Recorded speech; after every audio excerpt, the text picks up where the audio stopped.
केजरीवाल जी ये भूल रहे हैं कि जिन्हें वो छोटा मोटा कार्यकर्ता कह रहे हैं वो उनकी सरकार चलाने के सूत्रधार हैं। आप राजनीति का स्तर गिरा रहे हैं इस तरह की बातें करके कि वो छोटे मोटे कार्यकर्ता, उनकी वजह से आपकी पूरी सरकार चली है। आप चलें, आपका घर चल रहा है, आपके मंत्रियों का घर चल रहा है, वो भी आज सलाखों के पीछे हैं। गुजरात जैसी पाक सरजमीन जहां शराब बंदी है और वहां इस तरह के नशावर चीज़ों पर बैन है, वहां इस आदमी का काम क्या है? मैं तो इस असमंजस में हूं कि वहां के लोगों ने अब तक इनका जोर से सत्कार क्यों नहीं किया। एक स्टेट को शराब के जरिए तबाह करने वाला एक ऐसा शख्स केजरीवाल, ये गुजरात जाकर एक ऐसी तरक्की याफ्ता स्टेट के अंदर जाकर ये साबित क्या करना चाहता है? इनको समझ आएगा भी नहीं। अगर इनको समझ आता तो शराब घोटाला होता ही ना। और अगर ये समझते इस चीज़ को, अभी तो इनकी नाक के नीचे बहुत सारे घोटाले, वाटर घोटाला, जल बोर्ड के अंदर जो घोटाला है वो इनकी नाक के नीचे, बिजली के अंदर जो घोटाला है वो इनकी नाक के नीचे, शराब के अंदर जो घोटाला है वो इनकी नाक के नीचे, स्कूलों के अंदर जो घोटाला है वो इनकी नाक के नीचे, स्वास्थ्य के अंदर जो घोटाला है वो इनकी नाक के। अभी तो तय दर तय इनकी प्याज की परतें खुलेंगी और बाद में जो बीज निकलेगा ना, बाद में जो भ्रष्टाचार का बीज निकलेगा उसको नेस्तनाबूद करने का काम भारतीय जनता पार्टी का। दिल्ली में हुए शराब घोटाले को लेकर एक के बाद एक बड़ी गिरफ्तारी हो रही है और आज दिल्ली के मुख्यमंत्री अरविंद केजरीवाल ने उन दो गिरफ्तारियों को लेकर कहा है जो आज सीबीआई के द्वारा की गई हैं। अरविंद केजरीवाल का कहना है कि हमारे छोटे छोटे कार्यकर्ताओं को गिरफ्तार किया जा रहा है, राजनीति की जा रही है हमारी सरकार को गिराने के लिए। केजरीवाल जी ये भूल रहे हैं कि जिन्हें वो छोटा मोटा कार्यकर्ता कह रहे हैं वो उनकी सरकार चलाने के सूत्रधार हैं। जो सरकार शराब नीति को इस तरीके से चलाए हुए कि शराब के साथ शराब फ्री और फिर एक और शराब फ्री, और उसने अपने मतलब लोगों के घरों को बर्बाद करके एक नशावर चीज़ को लोगों के लिए आम किया गया। आज तक हम ये देखते आए थे स्टेटों के अंदर शराब पाबंदी हुआ करती थी, इस पे सरकारें चला करती थी। हम यही बचपन से हम ये देखते आ रहे थे। ये पहली गवर्नमेंट ऐसी हमने नालायकों की देखी है कि जिसके अंदर शराब को आम किया गया और मुल्क की व्यवस्था को, घरेलू व्यवस्था को, ख़ानदानी सिस्टमों को तबाह किया गया। लोगों को फ्री शराब बांटी गई ताकि लोगों के जहनों को भ्रष्ट किया जा सके और उनको मतलब 2-4 रुपए का लालच देके, बिजली पानी का लालच दिखाकर, काम करके नहीं। देखिए, एक तो होता है किसी को रिश्वत दे के कोई काम करा लिया, एक होता है रिश्वत का लालच दे के कोई काम करा लिया। तो इन्होंने जो सरकार बना ली वो लालच दे के बनाई है, अभी तक कोई काम करा नहीं है। हम ये जानते हैं कि जिस दिल्ली मॉडल का आज ये नाम ले रहे हैं ना, वो सिर्फ तबाहकुन स्थिति के ऊपर खड़ा है, एक ऐसे दहाने पर खड़ा है, दिल्ली बर्बाद होने के कगार पर खड़ी है। ये दिल्ली को खाली कर चुके हैं, अपना घर भर चुके हैं, ऐसे लोगों को ये मतलब सत्ता का भागीदारी बना चुके हैं जो शराब के माफिया हैं, नशे के माफिया हैं। और जो नशे का माफिया होता है उसकी एक खूबी होती है, नशे के माफिया की ये खूबी होती है, वो सबसे बड़ी ये होती है, वो कभी भी ये नहीं देखता नशा बेचने से पहले इससे किसका घर तबाह होगा। यह आपने फिल्मों में भी देखा होगा और आम जिंदगी में भी देखा होगा, नशा के माफिया किसी के सगे नहीं होते हैं। और जब आप नशे के माफियाओं के साथ सरकार चलाते हैं तो आपकी नीयत पर संदेह नहीं बल्कि विश्वास हो जाता है कि आप करप्ट नीयत लिए राजनीति के अंदर हैं, राजनीति को तबाह करने के लिए हैं। आप राजनीति का स्तर गिरा रहे हैं इस तरह की बातें करके। वो छोटे मोटे कार्यकर्ता, उनकी वजह से आपकी पूरी सरकार चली है। आप चलें, आपका घर चल रहा है, आपके मंत्रियों का घर चल रहा है, वो भी आज सलाखों के पीछे हैं।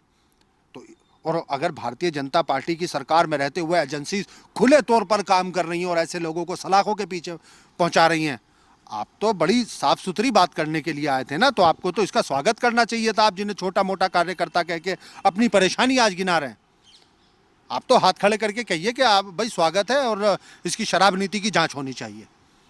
शराब नीति में जहां एक तरफ जांच हो रही है, जांच के ऊपर सवाल उठाए जा रहे हैं। कहा जा रहा है कि गुजरात में विधानसभा के चुनाव आने वाले हैं और वहां पर आम आदमी पार्टी का जो ग्राफ है वो बढ़ रहा है और इसीलिए मोदी जी एजेंसियों का इस्तेमाल कर रहे हैं। मैं एक बात बड़ी माजरत के साथ कहूँगा कि गुजरात जैसी पाक सरजमीन जहाँ शराब बंदी है और वहाँ इस तरह के नशावर चीज़ों पर बैन है, वहाँ इस आदमी का काम क्या है? मैं तो इस असमंजस में हूँ कि वहाँ के लोगों ने अब तक इनका जोर से सत्कार क्यों नहीं किया कि जो आदमी एक ऐसे स्थान को, जो ऐसा एक गुजरात एक ऐसी पावन धरती है कि जहाँ शराब बैन है और वहाँ के लोग बहुत खुश हैं, बड़ी खुशहाल स्थिति के अंदर गुजरात है। और गुजरात एक तरफ देश के अंदर, पूरे मुल्क के अंदर अगर आप अंदाज़ा करें और आप स्टेट वाइज आप मुआयना करेंगे तो शायद कि वर्ल्ड के अंदर जितनी तेज़ी से तरक्की गुजरात ने करी है उसकी दूसरी मिसाल नहीं मिलती, और जितनी तेज़ी के साथ दिल्ली का ग्राफ नीचे आया उसकी भी दूसरी मिसाल नहीं मिलती।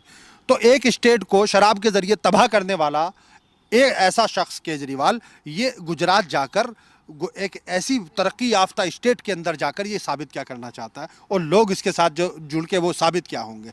इसके साथ कोई नहीं जुड़ेगा। आप तो इंतज़ार करिए, लोग इनका सत्कार जो है वो बहुत अच्छे से करने वाले हैं, क्योंकि ये दिल्ली को तबाह करके शराब नीति में डाल के और एक ऐसी खुशहाल स्टेट को तबाह करने जा रहे हैं जिसकी दूसरी मिसाल नहीं है। अरविंद केजरीवाल कह रहे हैं हमारे कार्यकर्ताओं को तंग किया जा रहा है, अगले हफ्ते मनीष सिसोदिया को भी गिरफ्तार करवा देंगे ये लोग। भाई अरविंद केजरीवाल को एक बात समझनी चाहिए कि उनके साथ जो कार्यकर्ता जुड़ा है ना, वो बड़ा भावनात्मक रूप से जुड़ा था। उसको एक आस थी कि यार ये आदमी कुछ अच्छा करने वाला है, और तुम बेच रहे हो शराब और तुम खिला रहे हो गुल, तुम्हारे मंत्री, तुम्हारे चाहने वाले, तुम्हारे करीबी लोग जो हैं ये भ्रष्टाचार में मुलव्विस है रात दिन। तो तुम्हारा कार्यकर्ता तो तुम्हारी हरकतों की वजह से तंग है ना, उसका सोल्यूशन ढूंढिए कि तुम्हारा कार्यकर्ता खुशहाल कैसे हो, तुम्हारे कार्यकर्ता को वो जो वादा तुम किए थे उस तक लाएं कैसे, तुम उसकी चिंता करो ना। तुम्हारा कार्यकर्ता, मैं केजरीवाल से गारंटी से इस बात को लिख के मैं दूंगा, मैं इनके एक कार्यकर्ता जो नेशनलिस्ट कार्यकर्ता हैं, जो राष्ट्रवादी कार्यकर्ता हैं, आप उनको पकड़ पकड़ के पूछिए कि आप नहीं चाहते कि ये गंदगी साफ हो आपकी पार्टी के अंदर से, वो भी खुश होंगे और वो भी इस बात का स्वागत करेंगे जो अच्छे कार्यकर्ता है। अव्वल तो अच्छे कार्यकर्ता, अच्छे जो लोग थे इनकी पार्टी को लात मार के जा चुके हैं। कुछ ही लोग हैं, आज भी अच्छे लोग हैं, सारे एक साथ गलत नहीं होते, लेकिन जो कुछ लोग इनकी पार्टी के अंदर हैं वो भी चाहते हैं, और वो तंग हमारी वजह से, दूसरी पार्टियों की वजह से तंग नहीं है, वो इनके अपने अखलाक, इनकी अपनी बदअखलाकियों की वजह से तंग है। सर, जब भी कोई भी भ्रष्टाचार दिल्ली में आम आदमी पार्टी सरकार के किसी नेता की तरफ से किया जाता है, केंद्रीय एजेंसी हो या फिर दिल्ली पुलिस किसी की भी गिरफ्तारी करती है, तो उस पूरे मामले में जांच पूरी होने के बजाय, रिजल्ट का वेट करने की बजाय ये कहा जाता है कि बेगुनाह को फंसाने की कोशिश की जा रही है, केंद्रीय एजेंसियों का इस्तेमाल किया जा रहा है। क्या संविधान पर भरोसा नहीं है दिल्ली के मुख्यमंत्री को? देखिए, संविधान तो छोड़िए, संविधान तो बहुत बड़ी चीज़ हो गई, इनको अपने देश की जनता पर, जिन लोगों का ये वोट लेके बैठे उन पे भरोसा नहीं है। इस आदमी को उन पे भरोसा नहीं है। ये जो ये कहता था कि हम कोई भी नीति लागू करने से पहले लोगों से पूछेंगे और उनसे हम मशवरा करके आप काम करेंगे, और मशवरे में अच्छी खासी खैर होती है। इसने वो ये अपनी नीतियों पे नहीं रहा। आप बात संविधान की कर रहे हैं। आप इनसे किसी दिन ये पूछिए कि आप तो लोगों की इज्जत करने वाले थे, उनको आप उनसे मशवरा करने वाले थे। आप तो संविधान को जानते ही नहीं है। आप केजरीवाल का और संविधान का कोई ताल्लुक नहीं है। आम आदमी पार्टी का और आम आदमी पार्टी की जितने भी इस तरह के ये भ्रष्टाचारी लोग हैं, इनका संविधान से कोई ताल्लुक नहीं है। ये हमेशा संविधान के बनाए कानून के अंतर्गत आने वाले धाराओं में गिरफ्तार हुए हैं, और उस संविधान का इनको पास नहीं है। तो कम से कम जो तुम्हारे आसपास जो लोग रहते हैं, जिस जनता का वोट लेके तुम मलाई खा रहे हो, उसका तो तुम कुछ सम्मान कर लो। उनके तो आपको समस्त होना है हमेशा, उनके तो आप रूबरू होंगे दोबारा। मैं इस बेशर्मी को लेके बहुत ज़्यादा इनकी जो है बेजार हूँ कि ये इतनी ज़्यादा झूठी हरकतें और ओछी हरकतें करके ये दोबारा जनता के सामने जाएंगे क्या मुँह लेके। अरविंद केजरीवाल तो ये कहते हैं कि हमारी पार्टी को लेकर डर गए हैं मोदी जी, इसीलिए मोदी जी केंद्रीय एजेंसियों का इस्तेमाल कर रहे हैं, और हर बार पे इन चीज़ों का भी जिक्र किया जाता है कि हमारी जो सरकार है वो दिल्ली में काम अच्छा कर रही है, हमारे कामों से भी डर गई है भारतीय जनता पार्टी, हमारे कामों पर जानबूझकर निशाना बनाया जाता है, नेताओं को जेल में बंद किया जाता है, क्योंकि भारतीय जनता पार्टी नहीं चाहती है कि देश का विकास हो। भारतीय जनता पार्टी ने जिस अंदाज और जिस पैमाने के साथ में देश और मुल्क और लोगों का विकास किया है, ये जो मैं आपसे एक सवाल मैं आपके लिए छोड़ के जाता हूँ। ये कहते थे अपने आप को कि हम मुस्लिम पार्टी हैं, ये मुसलमानों के हितैषी पार्टी अपने आप को बताते थे। और इस्लाम के अंदर शराब सिरे से हराम है। एक लफ्ज़ है मुतलक हराम, यानी शराब तो हराम है, शराब का कारोबार करना हराम है, उसके कारोबार में पड़ना हराम है, शराब मुतलक हराम है इस्लाम के अंदर।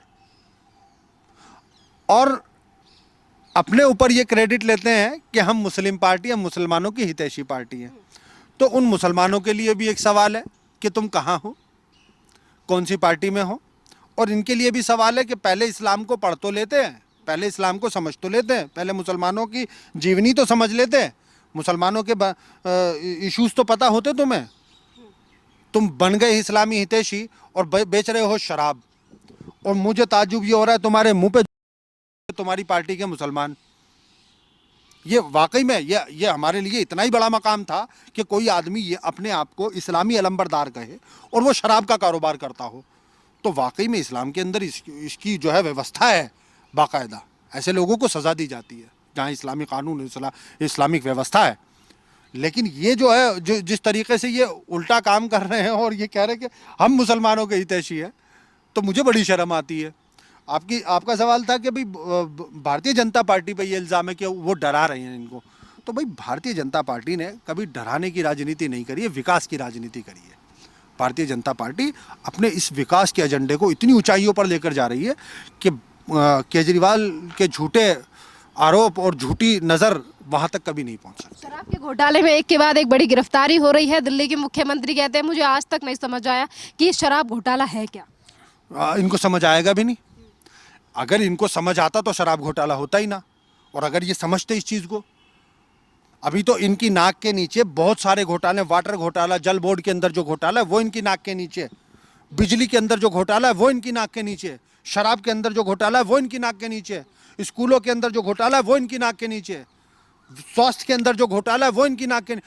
अभी तो तय दर तय इनकी प्याज की परतें खुलेंगी और बाद में जो बीज निकलेगा ना, बाद में जो भ्रष्टाचार का बीज निकलेगा, उसको नेस्तनाबूद करने का काम भारतीय जनता पार्टी